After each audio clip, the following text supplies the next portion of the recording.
Hello everyone. So class 10th chapter number 8 from your NCERT that is trigonometry. ये मैं आपको भी पढ़ा रहा हूँ. तो इसकी हम लास्ट एक्सरसाइज पे पहुंच चुके हैं. That is exercise 8.3. Very important exercise. 5 marks का लॉन्ग आंसर क्वेश्चन आने वाले मिड टर्म एग्जाम में आपको आ सकता है इस एक्सरसाइज का. तो 8.3 को एकदम परफेक्टली करना है. क्वेश्चंस हैं थोड़े से लेंथी हैं. उसका एक ही ऑप्शन आपके पास, उन क्वेश्चंस को आपने बार बार प्रैक्टिस करना है. आज मैंने अपनी क्लास में बच्चों को 8.3 का जो फोर्थ क्वेश्चन है उसके 4 पार्ट्स करवाए. टोटल 10 पार्ट्स है और मैंने वो 4 पार्ट्स उनको 4 टाइम्स करवाए. एक बार मैंने पूरे सॉल्व कर दिए, फिर उनको प्रैक्टिस करवाया कि भाई एक क्वेश्चन को कम से कम 4 बार तुम प्रैक्टिस करो. क्योंकि बच्चे आप बहुत प्रैक्टिस करोगे अलग अलग क्वेश्चंस की, लेकिन अगर एक क्वेश्चन की 4-5 बार प्रैक्टिस नहीं करोगे तो वो क्वेश्चन आपको आएगा ही नहीं. इस एक्सरसाइज में यही प्रॉब्लम. बहुत सारे क्वेश्चंस करने हैं. नो, मैं ये कभी नहीं कह रहा कि इस एक्सरसाइज के या इस कॉन्सेप्ट से रिलेटेड बहुत सारे क्वेश्चंस प्रैक्टिस करो. ऐसी गलती करना भी मत. बहुत सारे नहीं करने हैं, लिमिटेड करने हैं जो मोस्ट इंपॉर्टेंट, मोस्ट एक्सपेक्टेड रहते हैं. लेकिन उन लिमिटेड क्वेश्चंस को बहुत बार प्रैक्टिस करना है. बस ये इसका एक मंत्र है एक्सरसाइज को परफेक्ट करने का, इस टाइप के क्वेश्चंस को परफेक्ट करने का. आप एक क्वेश्चन करते हैं, फिर उसको वापस प्रैक्टिस नहीं करेंगे, बहुत देर के बाद प्रैक्टिस करेंगे, वो क्वेश्चन भूल चुका होगा. आप लिमिटेड क्वेश्चन कीजिए, जो मैं आपको करवाऊंगा बस वही कीजिए, लेकिन उनको बार बार प्रैक्टिस करना. आप एकदम परफेक्ट हो जाएंगे इस एक्सरसाइज में भी. ठीक है. 8.1 और 8.2 उसमें तो ऑलरेडी आप परफेक्ट हैं, बहुत ईजी हैं, आराम से तुम बना लेते हो. प्रॉब्लम बच्चों को इसी एक्सरसाइज में आती 8.3 में. एकदम कंप्लीट में कराऊंगा एनसीईआरटी से, प्लस एक्स्ट्रा क्वेश्चंस में दूंगा मोस्ट इंपॉर्टेंट एंड एक्सपेक्टेड वाले. बस आपको लेक्चर ध्यान से देखना है, नोटबुक पेन लेके रखना अपने पास और मेरे साथ इन क्वेश्चंस की प्रैक्टिस करनी. ठीक है. तो देखिए यहां पे ट्रिग्नोमेट्री की जब हमने शुरुआत की तो आपको पूरा डिटेल में यहां समझाया गया कि व्हाट इज ट्रिग्नोमेट्री, रेशोज क्या होती हैं, एवरीथिंग. और साथ में ये मैंने चैप्टर्स कंप्लीट कर दी अपने इस चैनल के through for this session 2025-26. Real number हो गया, polynomial, linear, quadratic, AP and stat. तो अभी मेरा 7th चैप्टर ट्रिग्नोमेट्री चल रहा है. आपको किसी भी चैप्टर में प्रॉब्लम है, प्लेलिस्ट बना हुआ है, आप देखिए. हर एक कॉन्सेप्ट आपको एकदम क्लियर करवा रखा है. ठीक है. प्लस हर एक चैप्टर को एनसीईआरटी से तो करवाए ही है, हर एक चैप्टर के एक्स्ट्रा क्वेश्चंस भी आपको करवाए, और वो एक्स्ट्रा क्वेश्चन जो मोस्टली आपके मिड टर्म या फाइनल एग्जाम में पूछे जाते हैं.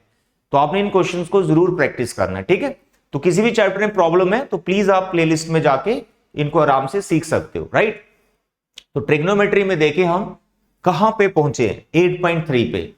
तो ये सारे नोट्स हैं हमारे पास, ये सब पढ़ाया, डेफिनेशंस कैसे इनकी याद रखनी है, एवरीथिंग सब ट्रिक बता रखे हैं. एक्सरसाइज 8.1 के जो मोस्ट इंपॉर्टेंट है वो क्वेश्चंस मैंने आपको यहां पे करवाए. उसके बाद 8.2, उससे पहले ये टेबल आपको लर्न करना पड़ता है. ठीक है. ट्रिग्नोमेट्रिक टेबल, तो इसके लिए पूरा सिखाया, वैल्यूज कैसे बनती हैं, इसका ट्रिक क्या है याद करने का, एवरीथिंग. फिर जो एक्सरसाइज 8.3 है, 8.2 है, उसके जो मोस्ट इंपॉर्टेंट क्वेश्चंस हैं वो आपको करवाएंगे. तो इन क्वेश्चंस को जरूर करना है बच्चे, जो मैं आपको करवा रहा हूं. ठीक है. चलिए, तो एक्स्ट्रा क्वेश्चन भी मैंने करवाया था 8.2 का. तो अब हम आगे बढ़ेंगे ट्रिग्नोमेट्रिक आइडेंटिटी से रिलेटेड जो एक्सरसाइज है 8.3. आइडेंटिटीज 3 है, लेकिन उसके रिजल्ट्स बहुत सारे बन जाते हैं. तो लास्ट लेक्चर मेरा इसी पे था. ये ट्रिग्नोमेट्रिक आइडेंटिटीज कैसे इनका प्रूफ बनता है वो भी एग्जाम में पूछा जाता है, और प्रूफ सब मैंने आपको 1 by 1 करवाए हैं तीनों के. ठीक है. तो फिर एक आइडेंटिटी से और कितने रिजल्ट बनाए जा सकते हैं ये मैंने आपको लास्ट लेक्चर में बताया. सेकंड आइडेंटिटी, उसके बाद थर्ड आइडेंटिटी का मैंने बताया था कि यहां पे ये देखो सेकंड आइडेंटिटी से कितने रिजल्ट मैंने बना रखे हैं, 9 रिजल्ट. ये सब आपको याद करने बच्चे, कोई ऑप्शन नहीं आपके पास. उसके जो थर्ड आइडेंटिटी फिर प्रूफ करवाया, तो मैंने बोला था कि वो सारे 9 पॉइंट्स थर्ड आइडेंटिटी के लिए भी लिख लेना. सेक की जगह कोसेक लिखना है, टैन की जगह कॉट लिखना है. सेकंड आइडेंटिटी के जो 9 रिजल्ट्स हैं उनमें बस ये चेंजेस करना, तो इसके रिजल्ट भी 9 रिजल्ट आपके बन जाएंगे आराम से. ठीक है. तो अभी हम आगे बढ़ेंगे एक्सरसाइज 8.3 पे. इसके आज हम फर्स्ट 3 क्वेश्चंस करेंगे. इस एक्सरसाइज में मैंने पहले आपको बताया कि यार ये मत पूछना कि इस एक्सरसाइज के अंदर से सर कौन से इंपॉर्टेंट क्वेश्चन है। नो, कोई भी क्वेश्चन टीचर आपको दे सकता है, विद एग्जांपल्स में आपको ये करवाऊंगा, तो आपने हर एक क्वेश्चन को बार बार प्रैक्टिस करना है, ठीक है। तो अभी 8.3 है, इसमें मैंने फर्स्ट 3 क्वेश्चन आज सिलेक्ट किए हैं। थर्ड वाला क्वेश्चन, उसमें 4 एमसीक्यूज हैं, they are very important. MCQs रहते हैं आपके 20 दैट यू नो, तो इसमें से आ सकता है कोई एमसीक्यू, अच्छे से करना। तो देखिए first question, very important and very easy. ये क्वेश्चन आपको ये सिखाएगा कि जो आइडेंटिटीज आपने सीख रखी हैं उनको अप्लाई कैसे करना है, उनमें जो डिफरेंट डिफरेंट रिजल्ट्स बनते हैं उनकी मदद से हम इसको कैसे बना पाएंगे, है ना। आइडेंटिटीज का मेन रोल है यहां पर, कोई प्रूव दैट कुछ नहीं है, बस आइडेंटिटीज का रोल है जो आपने पढ़ा। क्वेश्चन ध्यान से पढ़ो। पहले तो कई बार कई बच्चों को ये क्वेश्चन समझ में ही नहीं आता कि सर ये लिखा क्या और इसका मतलब क्या, तो मैं इसको समझाता हूं। कह रहा है express sine A sec A tan A in terms of cot A. Simple सा इसका मतलब ये है कि साइन ए को आपको लिखना है in terms of cot A, मतलब साइन ए को इस तरह से लिखो कि उसके अंदर सिर्फ कॉट ही दिखना चाहिए। फॉर एग्जाम्पल, अगर मैं आपको कहूं कि साइन ए 1/कोसेक ए होता है, बिल्कुल आप मानेंगे, कहेंगे yes sir, sine A is equal to 1/कोसेक ए, ये होता है, आपको पता है, मैंने लिखा। तो इस वक्त मैं जो साइन को लिख के दिखा रहा हूं, तो इसको मैं बोल सकता हूं कि मैंने साइन को इन टर्म्स ऑफ कोसेक लिखा। इसका मतलब ये है कि साइन को मैंने इन टर्म्स ऑफ कोसेक लिखा। लेकिन क्वेश्चन में पूछा गया है कि साइन ए को किस रेशो के रिस्पेक्ट में लिखना है, जिसमें कॉट आना चाहिए। क्या आना चाहिए? कॉट आना चाहिए, और कोई रेशो नहीं आनी चाहिए। यह है इस क्वेश्चन का मतलब। सिर्फ साइन को नहीं लिखना, साइन को, सेक को, टैन को इन टर्म्स ऑफ कॉट लिखना है। मैं ऐसा करता हूं, कॉट तो कॉट है जिसमें रिजल्ट मेरे को चाहिए, बाकी जो 5 रेशोस बच गई मैं उन सबको कॉट में लिख के बताता हूं, ठीक। तो इसको पहले अप्रोच कैसे करना है क्वेश्चन को, सर शुरुआत कहां से करें। मेरे प्यारे और दुलारे बच्चे, सबसे पहले आपको क्या करना है, जिस टर्म में आपको लिखना होता है सबसे पहले ये सोचो वो किसका रेसिप्रोकल है, क्योंकि ये तीनों जो 6 रेशोज हैं ये आपस में रेसिप्रोकल है ना। आपको पता है साइन का कोसेक होता है, कॉस का सेक होता है और टैन का कॉट होता है, ये तीनों आपस में रेसिप्रोकल एक दूसरे के साथ।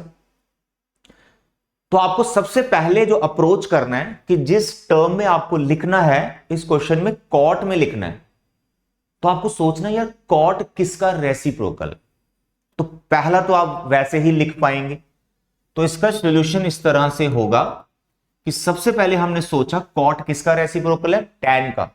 तो पहला आपका होगा कि मैं टैन ए को लिख सकता हूं 1/कॉट ए, दैट्स ऑल। तो एक पार्ट मेरा हो गया कि मैंने टैन ए को इन टर्म्स ऑफ कॉट लिख लिया, दैट्स ऑल। जो कि पूछा, हां पूछा हुआ देखो, साइन, सेक और टैन को कॉट में लिखना है, तो मैं टैन को लिख चुका हूं, इतना ही है इसका। अब मैंने सोचना है साइन सेक को मैं कैसे कॉट में लिखूं, उसके लिए अप्रोच क्या लगानी है। पहला स्टेप था रेसिप्रोकल सोचना है, और वो लिखना ही लिखना, आपको हर बार लिखना है, चाहे पूछा या नहीं, लिखना ही लिखना है। फिर बाद में उसमें जो चेंज करना है वो हम कर लें। तो अभी हमने रेसिप्रोकल डाल दिया। अब तुमने दूसरा क्या सोचना है, सेकंड स्टेप, कि ये जो कॉट है इसकी जो आइडेंटिटी है वो किस रेशो के साथ होती है। जैसे साइन की जो आइडेंटिटी है वो कॉस के साथ होती है, साइन स्क्वायर ए प्लस कॉस स्क्वायर ए 1 होता है, तो साइन की आइडेंटिटी कॉस के साथ होती है। तो आपको सोचना है कॉट की जो आइडेंटिटी है वो किसके साथ होती है। पेयर बने हुए, लास्ट लेक्चर में बताया, साइन कॉस का, टैन सेक का, कॉट और कोसेक का। तो कॉट की जो आइडेंटिटी है वो कोसेक के साथ होती है। फिर आपने वो आइडेंटिटी लिखनी है सेकंड स्टेप में। आई होप आप समझ पा रहे मैं क्या लिख रहा हूं। तो यहां पे एक पार्ट हो गया है। सेकंड स्टेप में आप लिखेंगे कि जिस टर्म में मुझे लिखना है उसकी आइडेंटिटी किसके साथ है। तो किसके साथ है, तो हम लिखेंगे we know that cosec square A minus cot square A is equal to 1। उस आइडेंटिटी को लिख देना आपको, ये थर्ड वाली आइडेंटिटी है फंडामेंटल ट्रिग्नोमेट्रिक आइडेंटिटी, उसको लिख देना है। इसके बाद आपको यहां से जो इसकी दूसरी रेशो है कोसेक, इसकी वैल्यू यहां से निकाल लेनी, जो ऑफकोर्स कॉट में ही आएगी। अभी मैं निकालूंगा, देखो कैसे। कोसेक स्क्वायर ए किसके बराबर होता है? 1 प्लस कॉट स्क्वायर ए। डन। मुझे यहां से कोसेक ढूंढना है, तो कोसेक ए का जो पावर 2 है, ये जब इधर जाएगा इसके ऊपर स्क्वायर रूट बन जाएगा, और जब भी इवन पावर उधर जाती है तो बाहर हम क्या लिखते हैं? Plus minus. This is number 2। तो मैं यहां पे कोसेक को इन टर्म्स ऑफ कॉट लिख चुका हूं, that you can see. I hope it is clear. तो दो रेशियोज में कॉट की टर्म में लिख चुका हूं। थर्ड स्टेप क्या होगा? आइडेंटिटी से जो रेशो आपने निकाली होगी, फिर आपने सोचना है कि ये वाली रेशो जिसकी मैंने आइडेंटिटी से वैल्यू निकाली, ये रेशो किसका रेसिप्रोकल है फिर उसको सोचना है। तो कोसेक का रेसिप्रोकल कौन होता है? साइन। तो अब तुम साइन को भी कॉट में लिख सकते हो मेरे बच्चे। तो यहां पर अब आ जाएगा कि हम जानते हैं sine A 1 by cosec A होता है। तो मेरे बच्चे यहां पे है कोसेक, तो कोसेक की ये वैल्यू मैं यहां डाल दूंगा, जो प्लस माइनस है वो ऊपर लिख सकते हैं। Square root 1 plus cot square A, ये हो गया नंबर 3। वेरी इजी, कोई इसमें डिफिकल्टी नहीं है, कोई प्रॉब्लम नहीं है। देखो आराम से तुम बना रहे। तो टैन को पहले कॉट में लिखा, फिर आइडेंटिटी कॉट की किसके साथ होती वो सोचा, उस कोसेक को लिख पाए। फिर कोसेक का मैंने रेसिप्रोकल सोचा जो कि साइन होता है, साइन 1 बाय कोसेक, और कोसेक की जो वैल्यू निकाली वो यहां डाल दी। तो यहां पे थर्ड पॉइंट में आपको दिख रहा है कि मैंने साइन को कॉट की टर्म में लिख लिया है। क्या ये पूछा है हमें? चेक करो, बिल्कुल पूछा है कि साइन को कॉट की टर्म में लिख दिया। देखो साइन क्लियर हो गया। 3 स्टेप हो गए। पहले रेसिप्रोकल सोचना है, फिर आइडेंटिटी सोचनी है, फिर से रेसिप्रोकल सोचना है। Third is very important. अब आपको दो जो रिजल्ट्स हैं टैन और कॉट के, जो साइन कॉस की टर्म में होते हैं, उनके लिए सोचना है। जैसे टैन किसके बराबर होता है? Sine upon cos. तो टैन से भी काम चल जाता है, उससे नहीं चल रहा, आप कॉट के बारे में भी सोच सकते हैं, बट टैन से काम चल जाता है। तो मेरे बच्चे नेक्स्ट स्टेप में आपको सोचना है किसके बारे में? नेक्स्ट स्टेप में आपको सोचना है सिर्फ टैन के बारे में, जो साइन कॉस में लिखा जा सकता है। तो आपको फिर लिखना है टैन ए हम जानते हैं sine A upon cos A के इक्वल होता है। देखो होता है, क्लियर है। तो यहां पे 3 रेशियोज इन्वॉल्व है, टैन, साइन और कॉस।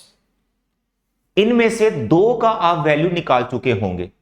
देख लो, टैन का बिल्कुल निकाल चुके हैं, साइन का बिल्कुल निकाल चुके हैं, पीछे क्या बच गया?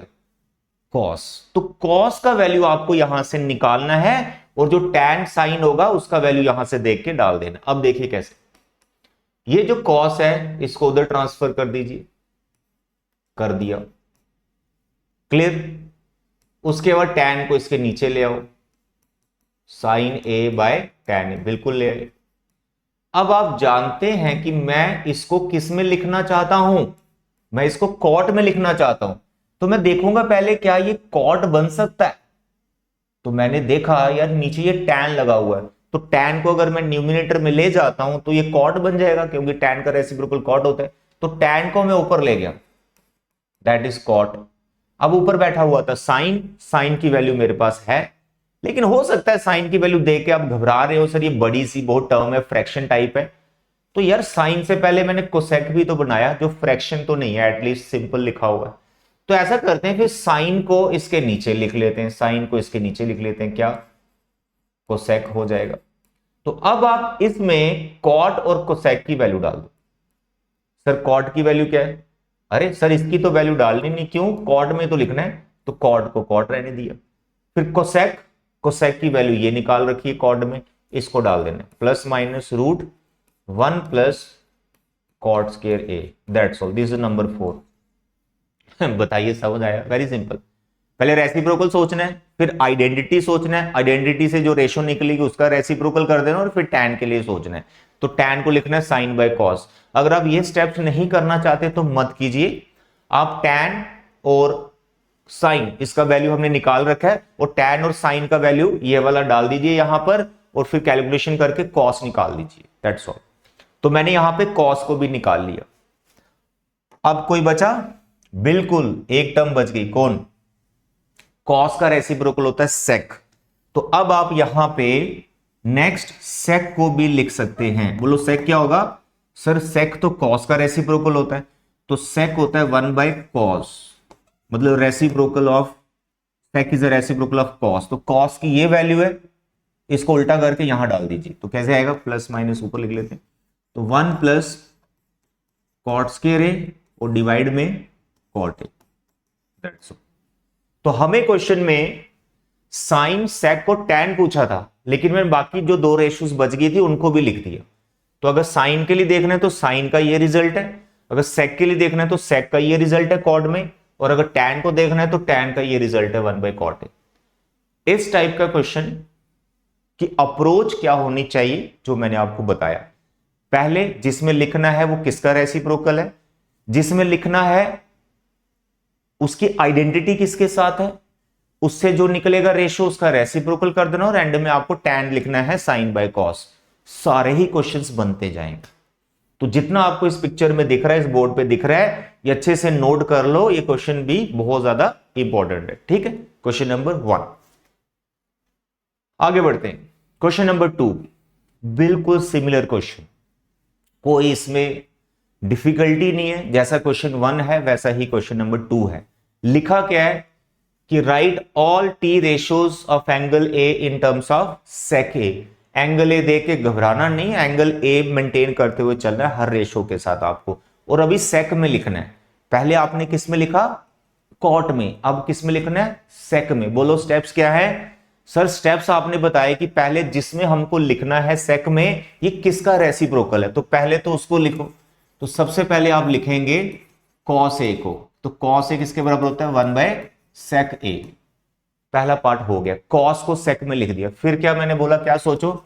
फिर आप सोचो कि ये सेक किसके साथ आइडेंटिटी बनाता है, तो आप सोच पाएंगे कि सेक square A minus tan square ए 1 के इक्वल होता है। तो मुझे सेक में लिखना है, तो यहां से मैं tan की वैल्यू को निकालू। तो मेरे बच्चे सेक स्क्वायर ए 1 इधर आ जाएगा, is equal to tan square A, ये tan का स्क्वायर इसके ऊपर जाएगा, plus minus sec square A minus 1 is equal to tan A. Second भी हो गया, tan को भी लिख लिया मैंने सेक में, 2 हो गए। फिर मैंने क्या सोचा था, बताया था कि tan जिसकी वैल्यू आपने आइडेंटिटी से निकाली रेशियो की, उसका रेसिप्रोकल सोचो। तो tan किसका रेसिप्रोकल होता है? तो tan रेसिप्रोकल होता है cot का।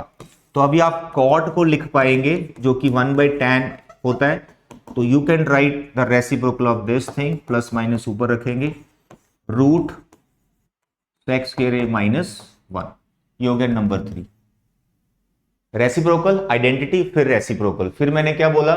फिर आप सोचो tan के लिए, tan ए किसके बराबर होता है? Sign A upon cos A. तो यहां से हम बना सकते हैं बाकी वाली आइडेंटिटीज। तो मैं tan का वैल्यू निकाल चुका हूं, ये रहा tan का वैल्यू। तो अब मैं यहां पे सीधा tan का वैल्यू डाल दूंगा, plus minus root sec square A minus 1 is equal to sine या कॉस में किसी की वैल्यू निकली है तो आप देखें कॉस का वैल्यू निकाला होगा, ठीक है। तो कॉस का वैल्यू 1/sec ए। तो ऐसा करता हूं, मैं इस कॉस को ऊपर ले जाऊंगा, साइन ए को मैंने कुछ नहीं करूंगा, कॉस को ऊपर ले जाऊंगा, वो सेक हो जाएगा।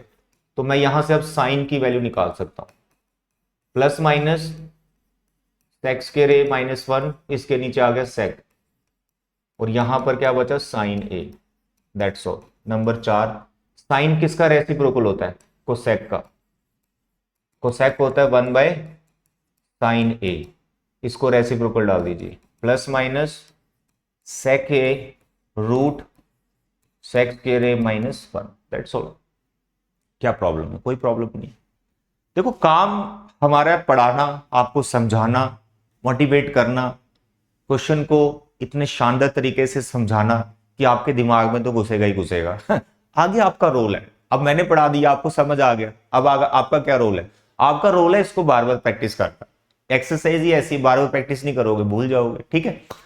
चलिए नेक्स्ट थर्ड क्वेश्चन की तरफ चलते हैं। तो मेरे बच्चे, it's a very easy question. इसमें यहां पे हमें एमसीक्यू सॉल्व करने, इसके ऑप्शंस मैंने नहीं लिखे हैं बट अभी मैं इसको सॉल्व करके दिखा देता हूं। तो मेरे बच्चे इसमें आपने 9 कॉमन ले लेना है, जैसे कि दिख रहा है।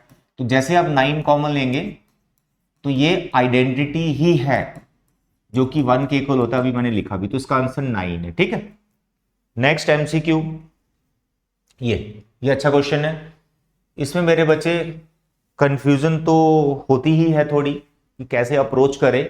अगर कुछ दिमाग ना चले तो ज्यादातर हम क्या करते हैं, इसमें जो भी ट्रिग्नोमेट्रिक रेशियोज है उनको साइन और कॉस में बदलने की कोशिश करते हैं, उसमें चेंज करके फिर सिंप्लीफिकेशन में हमें मजा आता है क्योंकि वो इजी लगता है हमें साइन कॉस में। तो यहां भी हम ऐसे ही अप्रोच लगाएंगे, साइन कॉस में इसको मैं चेंज करने की कोशिश करूंगा और सॉल्व करूंगा। जैसे टैन क्या होता है, साइन बाय कॉस, थीटा है तो थीटा लगा दीजिए, sine theta by cos theta, यहां पे होता है 1 by cos theta, divide by 1 plus ये हो जाएगा कॉस बाय साइन, और ये हो जाएगा 1 बाय साइन। तो आप देख रहे हैं इनका डिनोमिनेटर सेम चल रहा है। इसका एलसीएम आ गया कॉस थीटा, यहां पे आ जाएगा cos theta plus sine theta plus 1, यहां पर भी बन रहा है साइन थीटा एलसीएम, इधर बनेगा sine theta plus cos theta minus 1, ठीक। तो पहली अप्रोच आपकी यही होनी चाहिए कि अगर आपको लगे कि ट्रिग्नोमेट्रिक के जो प्रूफ है वो हमसे नहीं हो रहे हैं तो साइन कॉस में बदल लो, फिर आप आगे स्टेप्स चलाइए, एलसीएम लीजिए या सिंप्लीफिकेशन जो भी हो रहा है वो करते जाइए, ठीक है। तो देखें यहां पहुंच गए। इसके बाद हमें क्या सोचना है, सोचना क्या, देखना ही पड़ेगा कि इसमें चल क्या रहा है। तो चल इसमें ये रहा है कि एक आइडेंटिटी बन गई ए प्लस बी ए माइनस बी, ये पूरी टर्म आपकी ए है और ये बी है, ये पूरी टर्म आपकी ए है और ये बी है। तो क्या होता है ए प्लस बी ए माइनस बी, तो आप देखेंगे ए स्केयर माइनस बी स्केयर होता है। तो इस आइडेंटिटी को मैं इस पे अप्लाई करने वाला हूं। ध्यान से देखें, ध्यान से देखें क्या आएगा यहां पे आएगा ए स्केयर, ठीक है, फिर आएगा बी स्केयर। तो it is A square minus B square, और डिवाइड में जो टर्म है इनको कुछ नहीं कर सकते, बस मल्टीप्लाई में लिख लो। इसके बाद मेरे बच्चे इसको आप अगर होल स्केयर ओपन करेंगे, ए स्केयर बी स्केयर 2ab, अपने आप ही सिंप्लीफाई होता जाएगा। तो I am doing here, please note down. So it is A square plus B square plus 2ab, right. यहां पे है 1, डिवाइड में साइन कॉस इनटू में चल रहा है, उसको चलने दीजिए। अब आप देखिए यहां पर साइंस के थीटा प्लस कॉस के थीटा, फर्स्ट फंडामेंटल आइडेंटिटी, ये किसके इक्वल होगा, 1 के इक्वल हो जाएगा। जैसे 1 के इक्वल होगा ये 1 कट जाएगा, ठीक है। तो अभी फिलहाल मैं इसको 1 लिख रहा हूं। तो I am writing here 1 plus 2 time sine theta cos theta, यहां पे -1 है, डिवाइड में चल रहा है 2 sine theta cos theta, 1 1 cancel हो गया, पीछे बचा 2 time sine theta cos theta, divide में 2 time sine theta cos theta, divide में 2 है क्या, चेक करो 2 तो नहीं है ना, तो 2 को हटाना यहां से हमें, ये 2 नहीं है भाई, चलिए हटा दिए।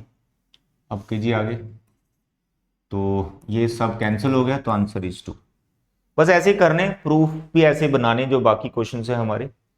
नेक्स्ट एमसीक्यू थर्ड वन, इसमें भी सेम अप्रोच रखिए आप। सेक को लिखो 1 बाय कॉस ए, टैन को लिखो साइन बाय कॉस ए, यहां लिखो 1 minus sign.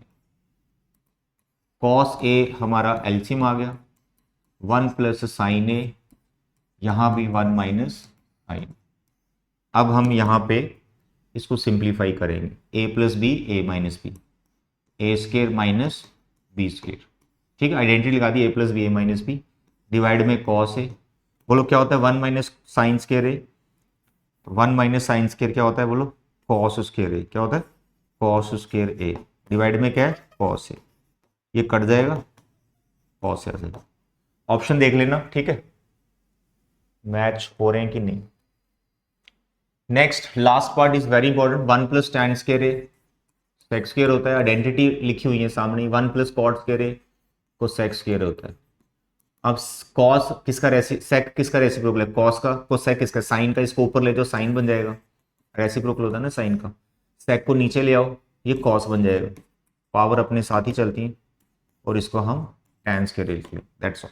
Sign by cos tan होता है। I hope it is clear. तो मेरे बच्चे ये थी एक्सरसाइज 8.3। फर्स्ट 3 क्वेश्चन मैंने करवा दिए। नेक्स्ट है फोर्थ क्वेश्चन, उसके 10 पार्ट्स हैं, सभी पार्ट आपको करवाए जाएंगे, एग्जाम्पल्स भी करवाई जाएंगी। मैं फिर बोल रहा हूँ, बहुत ज्यादा क्वेश्चंस प्रैक्टिस नहीं करने हैं, लिमिटेड क्वेश्चंस करने हैं, इंपॉर्टेंट मोस्ट एक्सपेक्टेड जो आ सकते हैं, लेकिन उनको बहुत बार प्रैक्टिस करना है, तभी इस एक्सरसाइज में आप परफेक्ट हो पाओगे। तो आज के लेक्चर में इतना ही बच्चे। Thank you, bye bye and take care.